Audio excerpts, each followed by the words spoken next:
Đây là tiếng nói Việt Nam.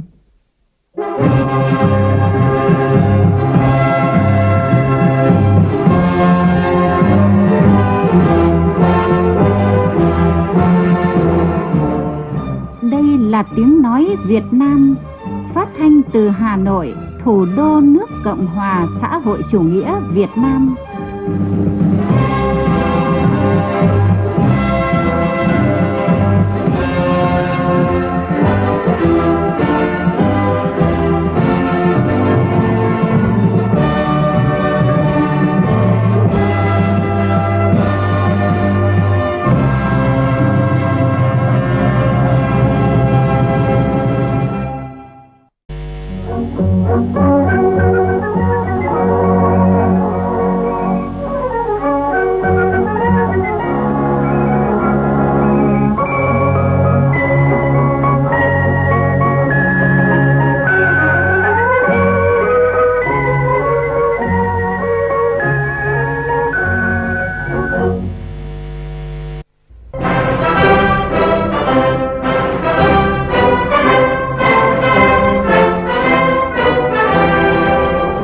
Quân đội ta chung với Đảng, hiếu với dân, sẵn sàng chiến đấu hy sinh vì độc lập tự do của Tổ quốc, vì chủ nghĩa xã hội.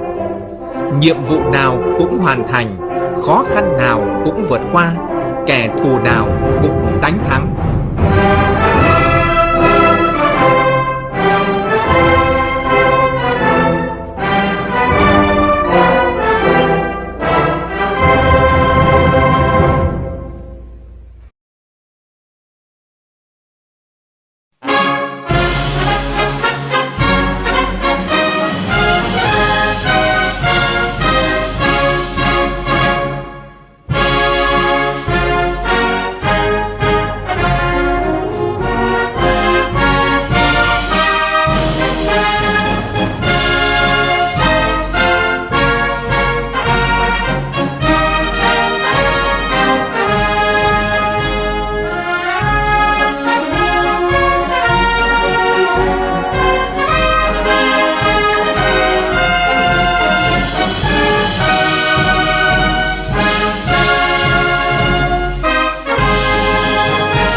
Đây là bản tin khẩn cấp. Xung đột đã bùng phát dọc theo biên giới Thái Lan và Campuchia. Sau khi có thông tin rằng lực lượng Campuchia đã phóng tên lửa vào lãnh thổ Thái Lan, vụ tấn công đã gây ra thương vong nghiêm trọng về tính mạng và làm nhiều người bị thương. Đáp lại, lực lượng quân đội Thái Lan đã tiến hành các hoạt động tự vệ, dẫn đến thêm nhiều thương vong về phía Campuchia, bao gồm cả thông tin về một chiếc tiêm kích F-16 bị bắn hạ. Việt Nam chúng tôi bày tỏ quan ngại sâu sắc trước sự leo thang bạo lực này và những thiệt hại về người, cả dân sự lẫn quân sự. Chúng tôi gửi lời chia buồn chân thành nhất đến các gia đình bị ảnh hưởng, bất kể quốc tịch nào. Nước Cộng hòa xã hội chủ nghĩa Việt Nam không đứng về phía nào trong cuộc xung đột này. Chúng tôi trân trọng quan hệ với cả Vương quốc Thái Lan và Vương quốc Campuchia. Việt Nam giữ lập trường trung lập và hòa bình, đồng thời kêu gọi cả hai bên chấm dứt ngay mọi hoạt động thù địch. Chiến tranh không mang lại lợi ích cho ai, hòa bình cần phải được duy trì. Việt Nam sẵn sàng hỗ trợ bất kỳ sáng kiến khu vực nào nhằm giảm sự leo thang căng thẳng và thúc đẩy giữ gìn hòa bình lâu dài. Từ Hà Nội, đây là MZOM-BHX, người đưa tin về sự việc này.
Good evening, everyone. You're watching SROV4. Tonight, we sit down with the Vice Chairman of the National Assembly, Semper Spectral of the Socialist Republic of Vietnam, who will speak on recent diplomatic developments and Vietnam's position in growing regional tensions.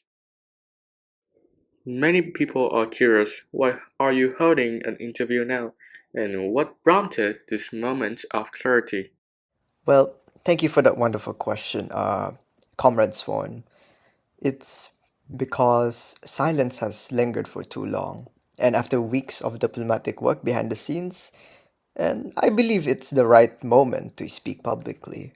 So enable for us to clarify our intentions, in reassuring our allies, and to let people know that we are not alone, and Vietnam is not alone. You've been actively coordinating with many nations behind the scenes.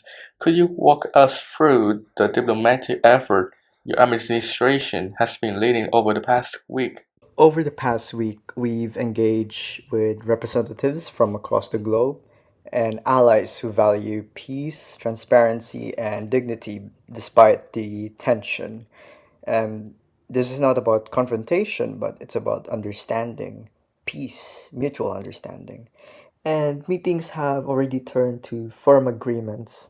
And one by one, that these nations came forward to Vietnam, not to pick a side in conflict, but to stand on the side of the truth and in solidarity with the people, and not the ruthless regime that silenced them. There have been murmurs of division, corruption, and misinformation at TFA. We saw your poster actually. Can you clarify what it means? Well, the poster was simple. It's respect the people and not the defamer. I'm talking about the current regime and Grizz, to be firm with you. And it's not an attack, but a reflection. We respect Filipino people and we respect their voices, their struggle, and their hard work. What we condemn are the current TFA's current regime as their actions of corrupt structure and system that silence dissent and exploits power. When you talk about democracy, there's free speech, and they speak the word democracy without giving any reflection or with the definition of democracy and the audacity to even use it publicly and as it justifies anything. But what kind of democracy mocks dissent? What kind of democracy that silences truth, defames its own citizens, and power trips behind closed doors? If there is a version of this democracy, then we reject it. Do you fear retaliation or backlash for speaking out and organizing these diplomatic stances? Oh, excuse me. Why would I fear? Anong pakialam niya? Eh, hindi naman siya nakakaintindi ng lingwahe ng Filipino. But with all due respect, if they intend to take me down, then they must be prepared to face what I represent. I am not alone. I speak not just for myself, but for a nation and a principle that will not be silenced. Is there anything you'd like to announce tonight that the public isn't yet aware of? Mm. Well, that's an interesting question. Well, I say only this. Unity is deeper than noise. While some try to divide, many have already come together, quietly, powerful, and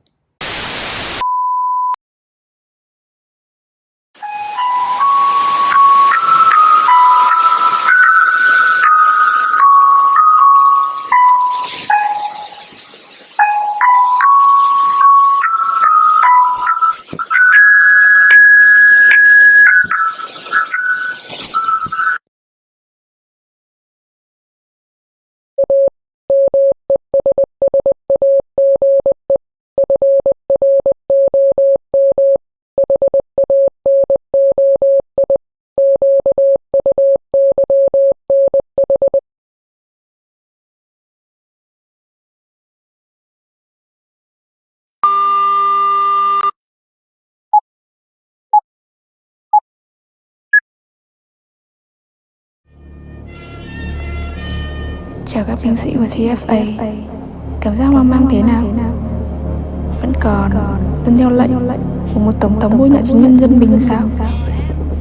Tôi tự hỏi, liệu các người có thật sự biết mình đang chiến đấu vì điều gì, hay là vì ai không? Khi các người còn đang liều mạng ngoài chiến trường, chiến đấu với thứ các người gọi là lý tưởng, thì những kẻ được gọi là lãnh đạo, là chỉ huy, lại đang yên ổn ngồi trong chính pháo đài của họ và tung tin bịa đặt về SROV. Nhưng tất cả chúng ta đều biết sự thật mà, phải không? Một số chỉ huy của các người đã bắt đầu nghi ngờ, thậm chí một số đang âm thầm ký tên vào các bản hiệp nghị. Hỡi các binh sĩ của TFA, một cơn vũ bão đang lao tới, và khi nó ập xuống, các người lựa chọn đứng ở phía ai? Tổng thống của các người không thể bảo vệ các người khỏi sự thật, nhưng giây phút này vẫn chưa phải là quá muộn để rút lui, trước khi ông ta kéo tất cả các người chìm theo.